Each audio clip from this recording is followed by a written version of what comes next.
ప్రతి ఒక్కరూ ప్రశాంతంగా ఉండాలని, మానసిక దృఢంగా ఉండాలని ఆర్టీసీ రీజనల్ మేనేజర్ సోలోమన్ తెలిపారు. ఆదిలాబాద్ జిల్లా కేంద్రంలోని డిపో గ్యారేజ్లో టీఎస్ఆర్టీసీ ఆధ్వర్యంలో ఉద్యోగులందరికీ వనభోజన మహోత్సవం ఏర్పాట్లు చేశారు. అంతకుముందు ఉద్యోగుల కోసం గేమ్స్ కండక్ట్ చేయగా వారందరూ ఉత్సాహంగా పాల్గొన్నారు. ఆటపాటలతో సరదాగా గడిపి కొంత సేద తీరారు.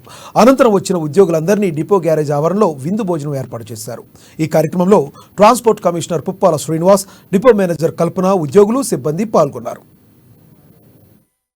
కాబట్టి ఏముండాలా, మనసు గురించి తెలుసుకోవాలా, మైండ్ గురించి తెలుసుకోవాలా.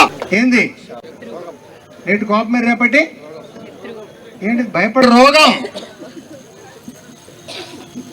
నేటి అసూయ లోపల. కాబట్టి మీకు తెలియజేయాలి కదా. కాబట్టి మానసిక ప్రశాంతత, కాబట్టి మనసుని మీరు కంట్రోల్ చేసుకోండి. కాబట్టి ఆందోళన పడద్దు. డ్యూటీ దిగిరంటే ఊరికి బస్సుల గురించి ఆలోచన చేయొద్దుగా. అదే మానసిక. కాబట్టి పైకి వెళ్తా ఉంటే మానసిక జబ్బులు ఎక్కువ అన్నమాట. విచ్చేసి దీన్ని దిగ్విజయం చేసినటువంటి మీ అందరికి కూడా మరొకసారి ప్రత్యేకమైనటువంటి వందనాలు, అభినందనాలు తెలియజేసుకుంటూ ముగిస్తున్నాను. Thank you very much. బయటపడాలి అన్నది కూడా చాలా చక్కగా చెప్పారు. మా ఆదిలాబాద్ టీం తరఫున ప్రత్యేక ధన్యవాదాలు సార్ మీకు.